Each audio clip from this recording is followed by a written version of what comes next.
What's going on, Raider Nation? Coach here. Very fast, very short video on the Saints. Yeah, we're playing a tough team and a team that's expected to be beating us again. Really isn't a lot to say about this game other than the fact that our defense needs to get a million times better than it was last week. Secondary, depressing. Quick move we did was that we got Ron Bartel back. We cut Pat Lee.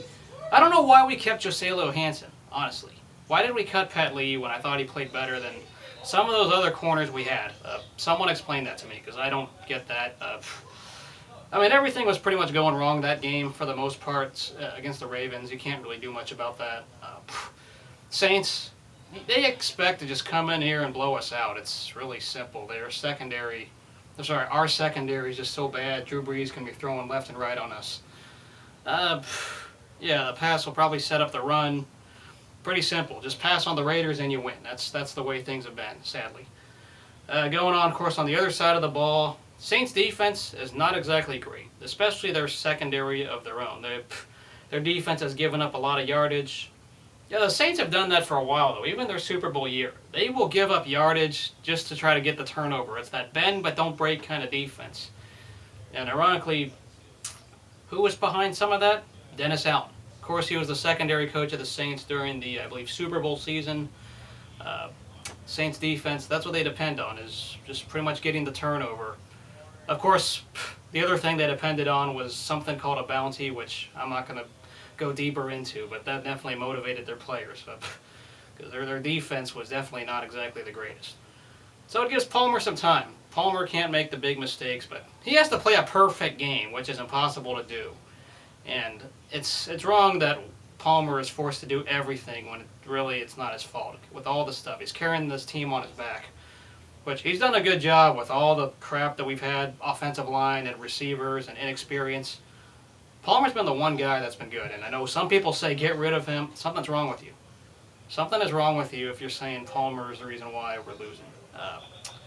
He's done his job, and it sucks that it's been hard. The rest of this team, just offensive line not looking good. The receivers are inexperienced at running routes, and sometimes they'll drop balls that are thrown on the money. It happens. It sucks.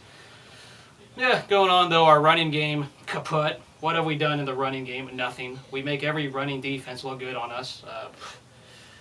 Yeah, there really isn't much to say about this game other than everything from last game needs to be a million times better. That's all there is to it. Quickly though, with the Saints, I'm kind of annoyed at how people, not talking about Raider fans, but just some people in general are more obsessed with talking about the Saints than they should be. If you're a Falcons fan, for example, I've seen so many Falcons fans. I understand you hate them. I understand it's a division rival, but some of you Falcon fans, yeah, I'm calling you out. You guys talk about the Saints more than you talk about your own team, okay? I understand you hate them, but sometimes you're not even playing them and you'll take a shot at the Saints.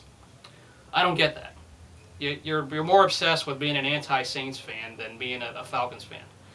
Yeah, I hate my division rivals too, but I'm not going to talk about them unless there's a playoff outlook or until we're playing them. I don't know what you Falcons fans do, but you're way obsessed and you're jealous over the Saints winning a Super Bowl not so long ago. I don't get that. It makes no sense to me. That I understand, the whole bounty thing. A lot of people hate them for that, and I get that. But you don't talk about them in another week when you're not playing them. And the funny thing is, the week you do play them, you lose, and you lose your first game of the year. So congratulations. Just a little bit about that. I understand. Yeah, there are bandwagon fans, and I know some people hate them for that, but I don't see that enough out here. I'm fortunate I don't live in Texas or live in a state that's nearby Louisiana. So I have nothing against the Saints. For the most part, Drew Brees, well-respected quarterback.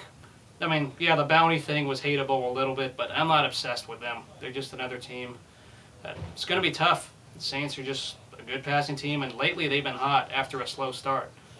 They're looking to get back into the thick of the wild card race, and I know they're right in the mix if they keep winning the way they do.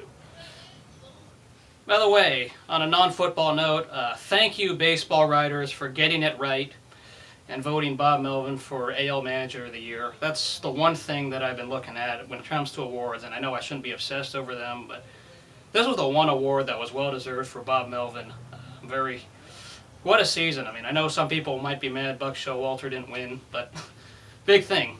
A's traded their best players in the offseason. They were playing with a bunch of misfits and homegrown guys, and they lost 2 starters in the rotation, and they were running 5 rookies. And one, did I forget to mention they win the division with 2 teams that were all supposed to be way better than them, and this is a team that was projected to lose 100 games.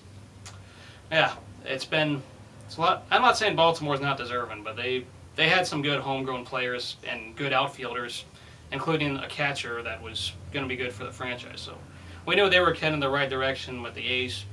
Well deserved. Thank you, Baseball Writers of America, for getting it right. Josh Reddick also got the Golden Glove Award, which kind of surprised me a little bit, but he also did very good in assists defensively, so it was a good piece for years to come. So it's been a good season, Bob Melvin. Thank you for all you've done. It was really fun. See you guys later.